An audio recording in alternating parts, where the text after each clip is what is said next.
willpower alone, you can think, I'm going to think positive and I'm going to be strong. You will not be able to do it with willpower alone. What you need to do is to set up processes and rituals and planning and preparation, basically, to set up your world so that you can continue the direction you want to go in. So, for example, if you want to start a new diet, I don't know, you want to do some weight loss or something, if you set up routines and rhythms, then you're more likely to be able to continue those.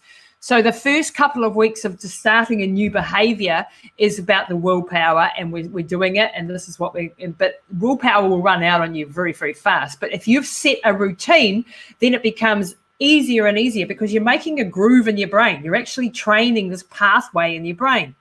Yeah, I'll give you an example. Like months ago, I decided I was going to get up and I was going to have a whole bloody litre of vegetable juice in the morning. So all the, horrible tasting, but great for you stuff. And at the beginning, I was like, oh, I don't want to do this. Yeah. And I had to push through those first few days. After a couple of weeks, it got a lot easier. And after a month, I get up automatic. It's automatic. And I do my whole morning routine becomes automatic after about 30 to 60 days, depending on what you're trying to do. So we're understanding that willpower alone isn't going to get you there, but setting rituals and habits will help you overcome this. The other thing is, another point is to surround yourself with people who are positive. So if you are in an environment where you've got people who are naysayers, people who are negative about this corona situation, and we need to look at the facts, we need to listen to the news, we need to know what's going on, okay? But we don't need to dwell on the negative all the time. What we need to be is listening to people like you, maybe listening to people like me, other, people who are going, right, what can we do? What can we control in this situation? So instead of running the scenarios over and over in your head, how everything's going to go bad, which is what we tend to do as humans, I want you to focus on I'm going to do this. These are the actions that I'm going to take now to make sure that I get through this in the best shape possible. So give you an example, Sean and I are both facing massive changes to our incomes for those listening. I'm a speaker. Sean's a speaking agent. He's lost lots of gigs. I've lost lots of gigs. Now, I can sit there and I can cry and go, oh my God, I've got no money for the next 6 months. What am I going to do?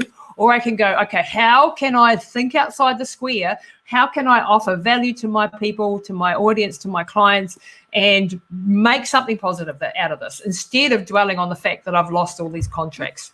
Does that make sense? So you're focusing on the factors that you can control and ignoring, to a certain degree, the stuff you can't control. You're aware of it. You know the dangers. You know the limitations. And this is what I do when I'm doing a race.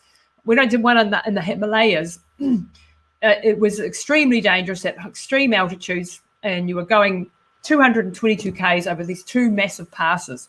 And the doctors were giving us lectures on pulmonary edema and cerebral edema and how you can die this way and that way, right? And it got to a point where I was absolutely terrified, and I'd had a terrible build-up, and I won't give it all away, but the whole thing was, I decided at one point about 2 days before the race, either I'm quitting and I'm pulling out, or I'm going ahead. And if I'm going ahead, there's no use me dwelling on any of the negativity things, the negative things, the dangers. I know them. I've prepared for them the best I can. I've planned for them. Now let's get on with it. So there's no point me dwelling on the negative. And I said to my crew, I want you guys to just fill me with positivity. I want every time I start to say something negative come out of my mouth, I want you to shout it down. I want you to turn my mind around. And we have to do this for ourselves because we have this inner voice in our head that is going, Sean, the world's falling, Chicken Little, the sky's falling in, and we're gonna lose this, and my business is gonna do that. And we've all got that voice going right now. So we've got to stop that voice and go, nah, not listening to you, turn off. No, not listening to, and doing this over and over and over again, and surrounding yourself through podcasts, through, good videos, through positive friends with things that are going to help you move forward and take positive action. And being dynamic and adaptable in a situation like this